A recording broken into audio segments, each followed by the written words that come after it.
Hey, so I finished Tomie, which is a manga, a horror manga, that's by the same author who did Uzumaki. Was it Junichi Ito? I think his name is. And yeah, I dug it. It's nice. It's cool. I like it. Some parts I really liked, but overall I would say that I like it. So if you don't know, it's about this teenage girl who she is a femme fatale, this supernatural entity who creates this effect on guys where whenever they look at her or whenever they're around her, they just go crazy and become obsessed with her because she's like so beautiful or whatever. And it's kind of I would kind of describe it as pheromones, like supernatural pheromones, where they just like become crazily obsessed with her and they won't let anybody else have her, and they it gets so bad that they become murderous and they either murder someone around her, but I mean typically they murder her. And then because she's the supernatural force, even if they chop her up, like all of her different body parts will just start sprouting into new Tomies, and then we'll have a bunch of clones, and then it kind of goes from there. So most of the story is just different scenarios of people becoming obsessed with her, murdering her, and then her coming back and haunting the people who killed her. And then there's a little bit of variation, and you learn about her regeneration, about her just I guess just her in general. I don't want to give too much away for spoilers, but yeah, she's an interesting character. And as far as horror goes, she's definitely creepy because she's like unstoppable. There is one way that you can technically kill her. I won't give it away. But yeah, other than that one way, she's pretty much an unstoppable force who even at the end of the manga, she's still going. Like she's not laid to rest. So yeah, that's the gist of it. And this is, instead of it being like just horror, it's body horror, which for some reason I have really been into lately. I read this book, Paradise Rot, a while ago, where everything was kind of moldy and melting. And then I went through the entire Parasite series for the anime and then the TV show Parasite the Grey. And yeah, those are all body horror. And then now this. And I didn't plan it. I don't know why. This is just something that I've really been into recently. And yeah, so I want to kind of go through just what I thought about it, what I liked, what I didn't like, stuff like that. I don't know if I should go through it like I think what I'll do is I want to talk about what I liked least and then end on what I liked most, right? I think that might be a good way to do it so we can end on something positive. And yeah, so to start with that, one thing that, well, okay, so there's nothing about this that I like didn't like, you know? Everything was either just okay or above. But as far as not liking anything, like this story is pretty freaking solid. Yeah. But things that I thought were just okay, one of them is the fact that it's a bunch of standalone stories, whereas Uzumaki kind of had an ending where everything wrapped up and it all came together. This is just 20 separate short stories about Tomie, and some of them do kind of connect, but overall it is very separate. It's very standalone. And I guess in that case, it's not bad because you could just read like one story a day, just finish this over the course of 3 weeks, and it's like little pictures of little pieces of a bigger picture. But I don't know, it's like when you get to the end of the book, you realize it just ends and there's no real story. It's more just like you're experiencing Tomie, and it doesn't really go much further beyond that. So that could be a little disappointing. I could totally see people not liking that, and I was kind of like, I still don't really know if I like that, because while Tomie is an interesting character, it would be cool to have some type of story with her. A couple of the things that I thought were just okay. One of them was the pacing, especially in the middle section, because every story is kind of the same. I guess repetition would be another thing that I just think is okay. Like, I don't like it, I don't dislike it. It's just kind of what it is. So it can get a little bit repetitive because, Tomie, like, enchants somebody, essentially. They become obsessed, they murder her. She, in some gruesome way, comes back, and then, it kind of goes from there.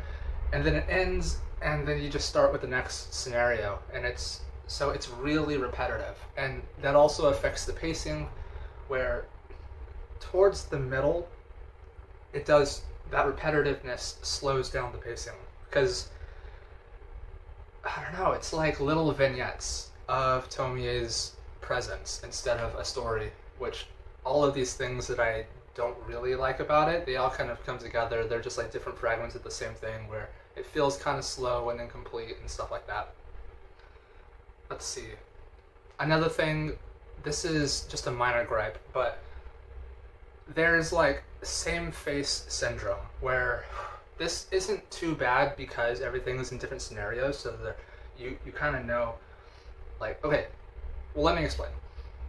Every character basically looks exactly the same. They're just drawn with the same face. But this isn't necessarily bad because let's say you have like 4 characters in a chapter and they all have the same face, right? But then that chapter ends and you never see those characters again, and the new characters come on. So it's like you can mentally like throw away the old characters because you probably never see them again. So even if the new characters have the same face, it's kind of like okay because they're new. It's the art does get better as the manga goes on, but the faces kind of remain very similar. Yeah. As for things that I liked, I did like the mystery of it all, and I'm on the fence a little bit, like with if I like the slow burn of it because it was a bit repetitive, but it also kind of works because you're just slowly figuring out who Tomie is. And I mean, who doesn't like a slow burn when it comes to mysteries, right? I mean, another thing that I liked is the progression of the art. So in the first chapters, the art is like hella basic. But not even at the halfway point, the art is just so much better. And this manga was created over the course of multiple years because this was the mangaka's first manga, I believe. And so his skills just like advanced steadily with every chapter. It gets better and better until the point where he's doing full page spreads that look completely professional. So, kudos to him for improving his art. I mean, that's always nice to see for an artist, just their skills improve over the years, and also it made the story more enjoyable. The same thing happened, this is a little bit off topic, but the same exact thing happened with Attack on Titan. Like, in the first chapters, the art was hella rough, and then later on, it was just great. So, but also, you don't need great art to tell a good story. Like, you can have a whole manga with just basic crappy art, and if the story is good enough, you'll be hanging on to every panel. So, yeah. What else? Social commentary is another thing. I don't know if any of this is intentional from the mangaka. Also, because this could just be a straight up story about a supernatural femme fatale, and like it's not any deeper than that. But you could also kind of look at it through the societal lens and say that this is about women when they're beautiful and how men kind of lust after them and then they become crazy about them. And there is other cases of this throughout nature, not just with humans. Obviously, what is that? There's this little rodent. Gosh, what the heck is it called? There's this little rodent, right? And the males never make it past their first birthday because they just become so fucking crazy over the females, over the female rodents, that they like basically just fuck until they die. Like their internal organs get all ripped up, they're internally bleeding, and they like die from just like stress and shock, because they just like the whole body is just consumed by chemicals where they just have to like, you know, breed. And I suppose that to a lesser degree this could be like that, like where her aura kind of just, you know, latches onto the men, and they're just dead set on having her.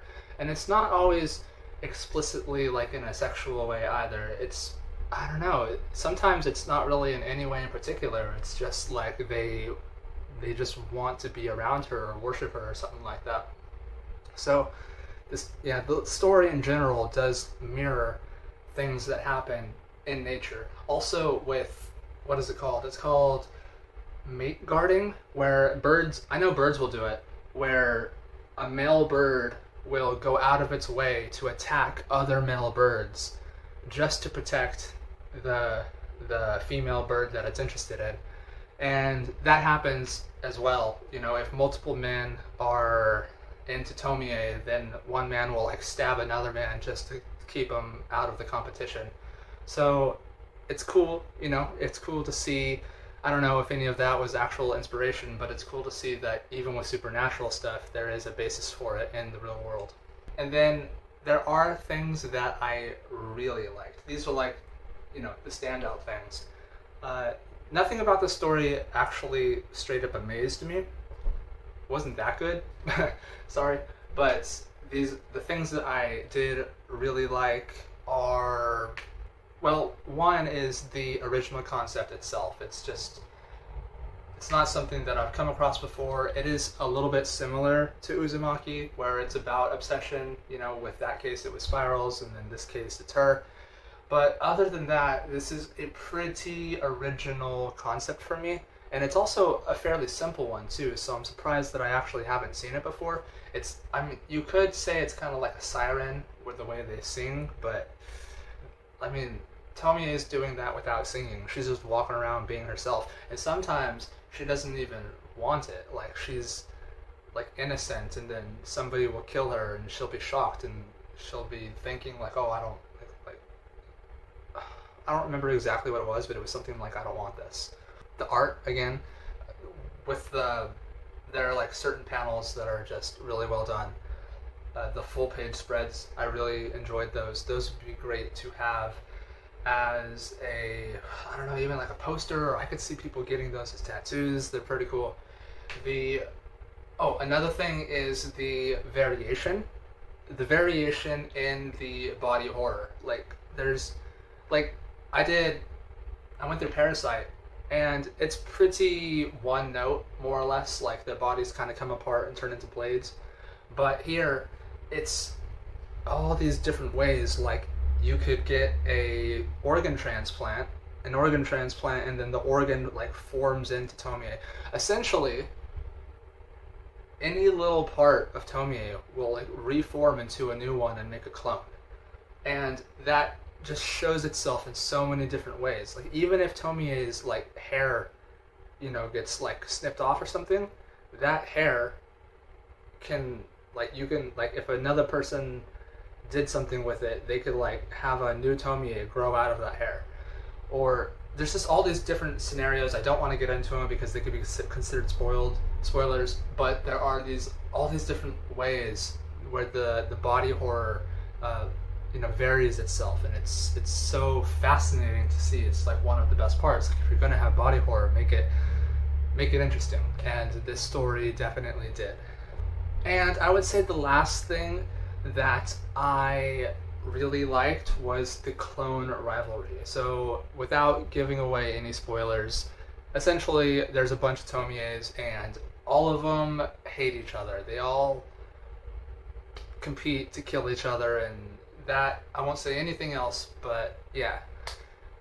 Who's the real one? Is there even a real one? Stuff like that. You know, these are all questions that you kind of ask.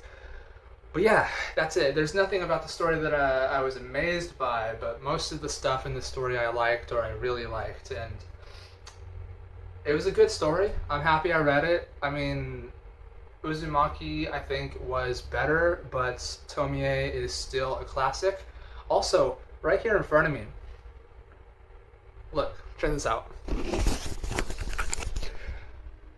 I got stickers of Tomie that my wife put there. Whoa, can you even see this? Yeah, you can. Yeah. And my wife bought a bunch of creepy stickers and put them on her computer. And I didn't know that they were Tomie.